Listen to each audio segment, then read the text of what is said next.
New York banned Airbnb in 2023.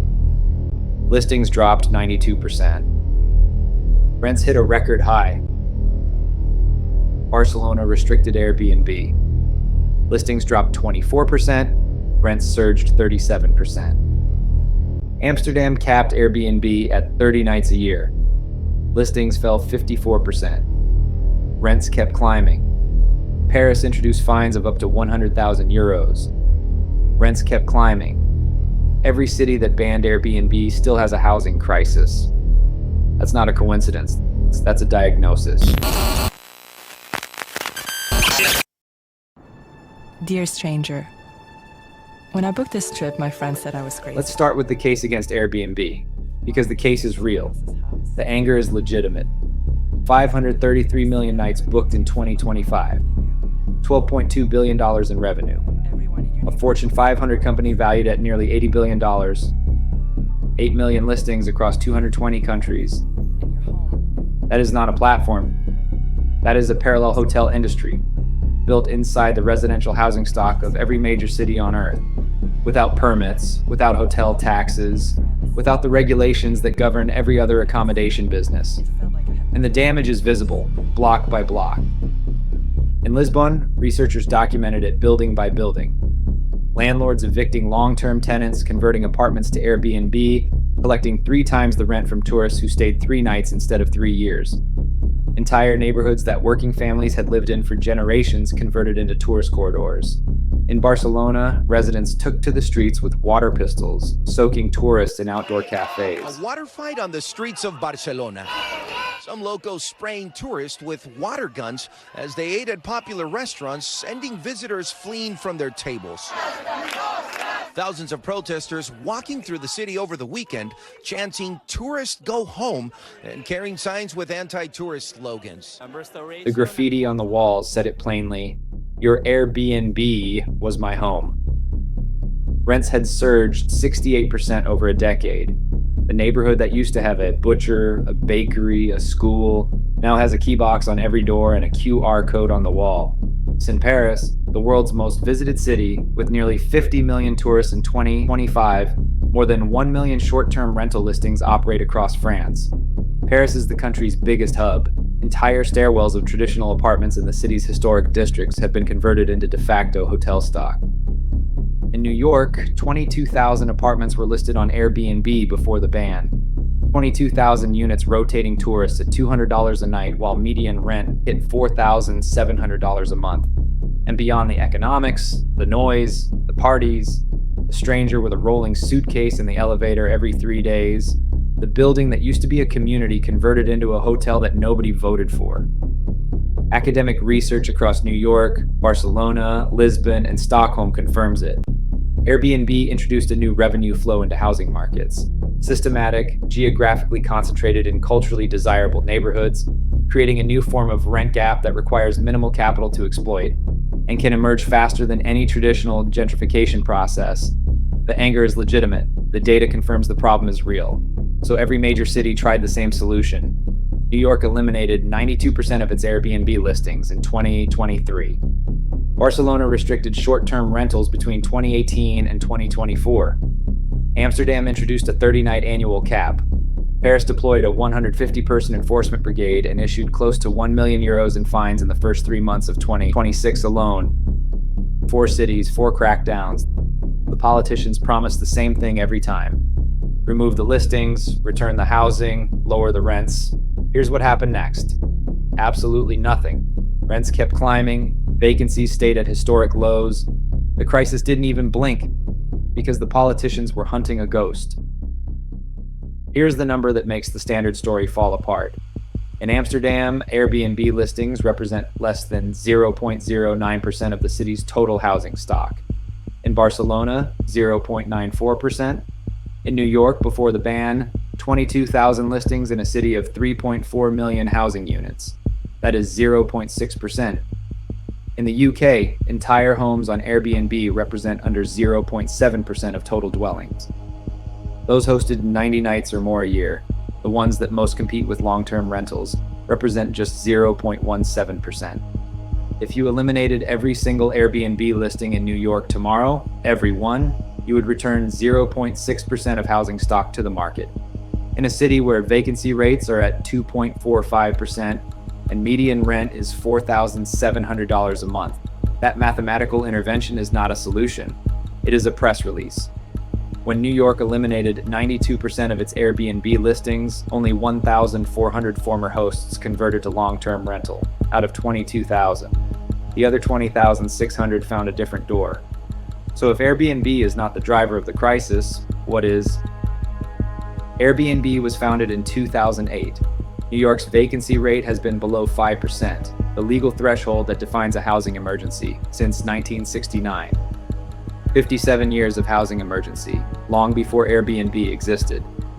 Barcelona's housing prices have been rising since the 1990s, driven by population growth, tourism infrastructure investment, and a construction sector that collapsed after 2008 and never fully recovered.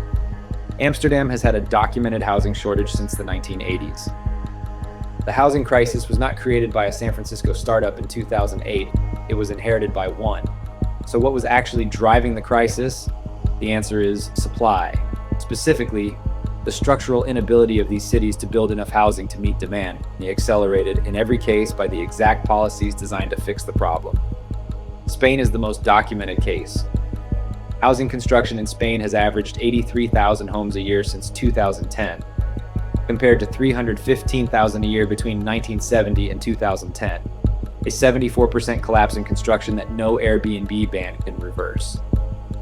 The OECD has explicitly criticized Spain's housing policy, not for insufficient regulation of short-term rentals, but for insufficient incentives for landlords to enter the long-term rental market. Banking analysts estimate a shortfall of 600,000 housing units between 2022 and 2025. Spain's public housing stock sits between 1.5% and 3.3% of total housing, compared to the EU average of the 9.3%. But the most precise data on how protective policies destroy a market comes from rent control. In 2020, Barcelona introduced rent controls in stressed zones. The policy was designed to lower rents. The result was the opposite. In cities subjected to rent controls in Spain, the supply of long-term rental homes collapsed by up to 39% in the first quarter of 2026. The regulation designed to protect tenants produced a collapse in the supply available to them. The mechanism is simple and inevitable.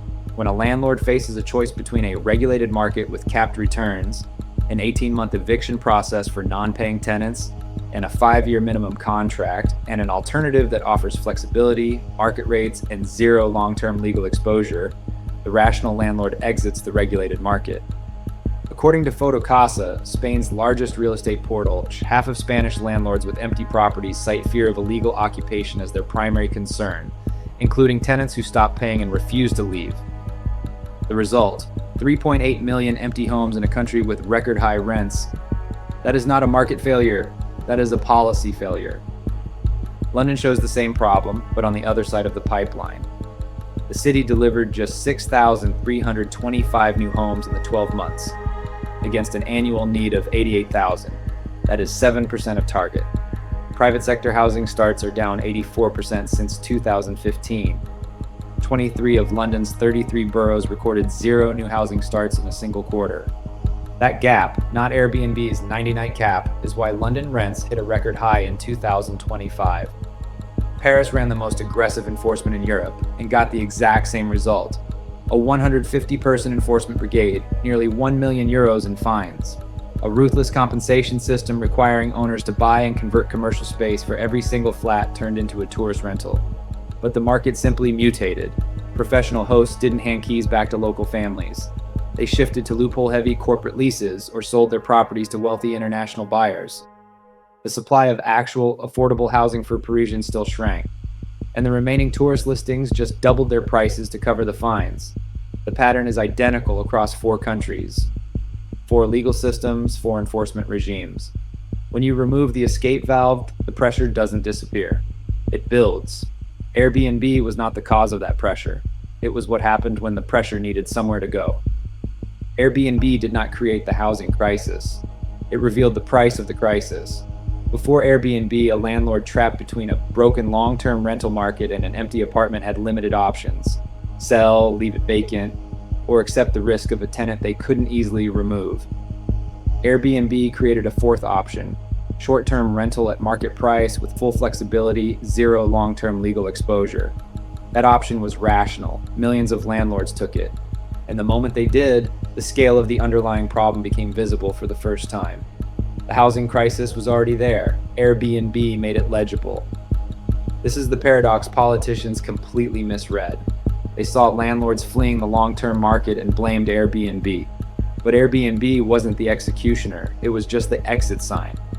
The real cause was an incentive structure so broken that renting long-term to a local family became the worst possible financial decision.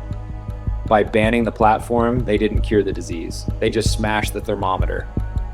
In Spain, seasonal rentals, apartments rented month by month to bypass the housing law, grew 34% in 2025.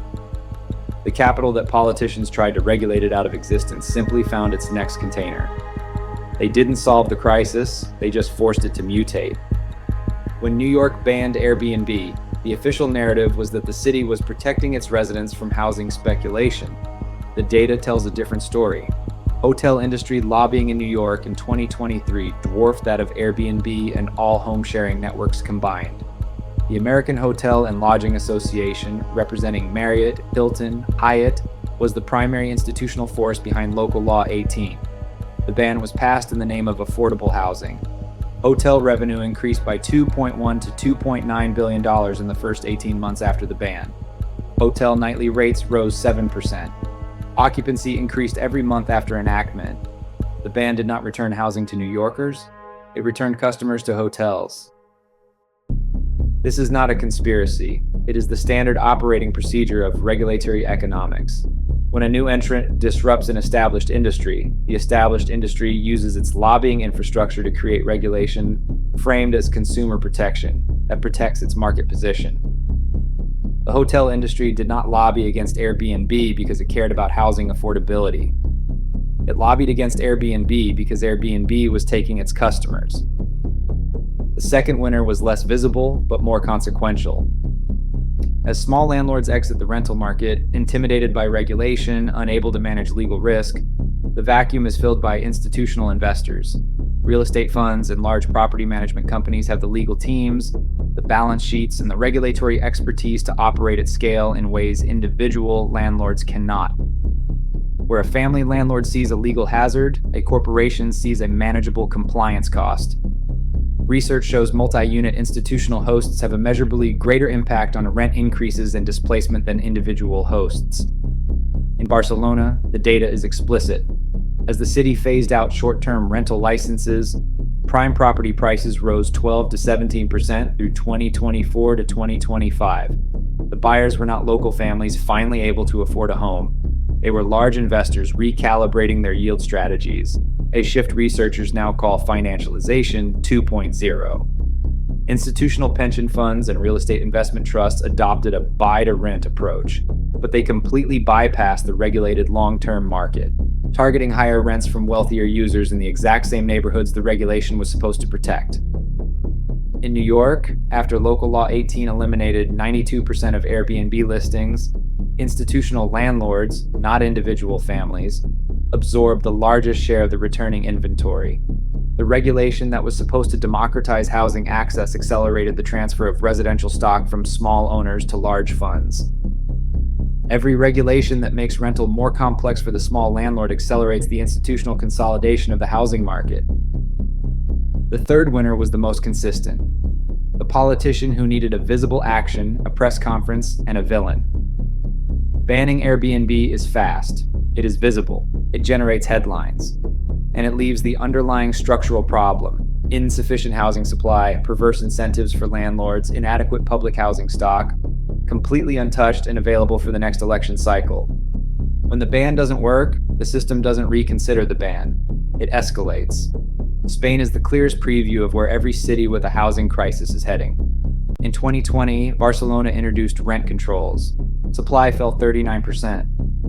Barcelona responded with stricter controls. Supply fell further. In 2026, Catalonia began expropriating empty apartments. The Catalan government obtained constitutional approval for the temporary expropriation of vacant homes.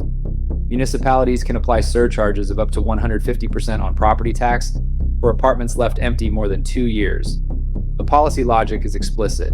If we cannot convince landlords to rent through incentives, we will compel them through coercion.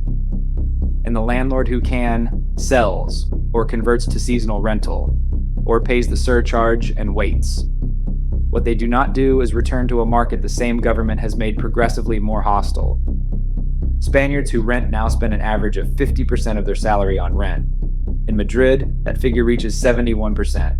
Rental prices have risen 30% cumulatively since 2022. Construction remains at historic lows. Each intervention produces the conditions that justify the next intervention.